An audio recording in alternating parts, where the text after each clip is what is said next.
मराठा आंदोलक मनोज जरांगेंना जीवे मारण्याची धमकी दिली असल्याची तक्रार बीडमधील काही मराठा आंदोलकांनी बीड पोलिसांमध्ये दिली होती आणि त्यानंतर पोलिसांनी या प्रकरणाची चौकशी करत गेवराईमधून 2 संशयितांना ताब्यात घेतलं होतं।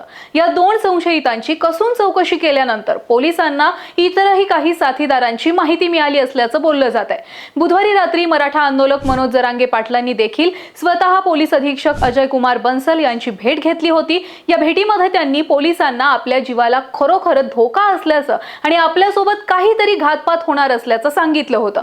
इथपर्यंत लोकांना मनोज जरांगेंच्या जीवाला कुणामुळे धोका आहे हे पक्क माहित नव्हतं, पण शुक्रवारी जरांगेंनी पत्रकार परिषद घेत त्यांच्या जीवाला कुणाकडून धोका आहे, त्यांना जीवे मारण्याचा प्लॅन कसा केला आणि कुणी केला होता या सगळ्याची डिटेलमध्ये माहिती जरांगेंनी दिली आणि या माहितीतून जे नाव समोर आलं ते लोकांच्या भुवया उंचवणारं होतं। जरांगेंनी पत्रकार परिषदेमध्ये त्यांना मारल्याचा कट धनंजय मुंडेंनी केला होता असं म्हणत मुंडेंवर अनेक गंभीर आरोप केले।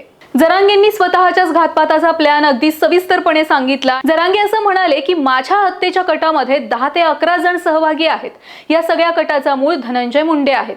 बीडच्या नेत्याचा एक कार्यकर्ता की पीए आहे, तो पोलिसांनी माझ्या हत्येच्या कटामध्ये पकडलेल्या 2 पैकी एका आरोपीकडे गेला होता आणि त्याला सांगितलं की आपल्याला जायचंय।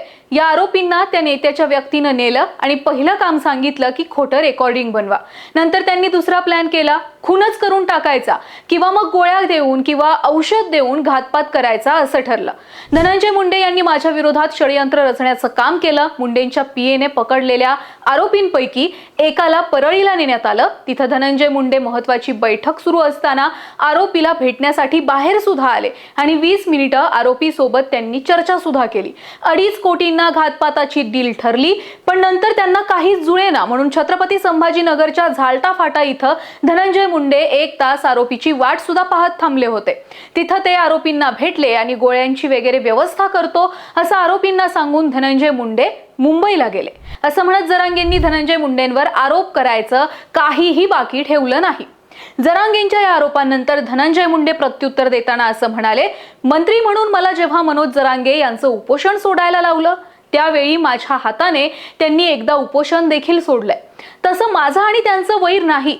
जीवनामध्ये कधीच 17 तारखेची सभा सोडता मनोज जरांगे यांच्या विरोधात मी एका शब्दानं सुद्धा बोललेलो नाही, एक आरोपही केला नाही। अशा परिस्थितीमध्ये एकीकडे सर्व समाजाला मी सोबत घेऊन जात असताना हा व्यक्ती कसाच आता आवरत नाही, तर मनोज जरांगेंना असं वाटतं की धनंजय मुंडे या पृथ्वी तलावरच नसावा। तुम्हाला काय वाटतंय? धनंजय मुंडे खरं बोलतायत की जरांगे खरं बोलतायत? तुमच्या प्रतिक्रिया कमेंटमध्ये नक्की कळवा।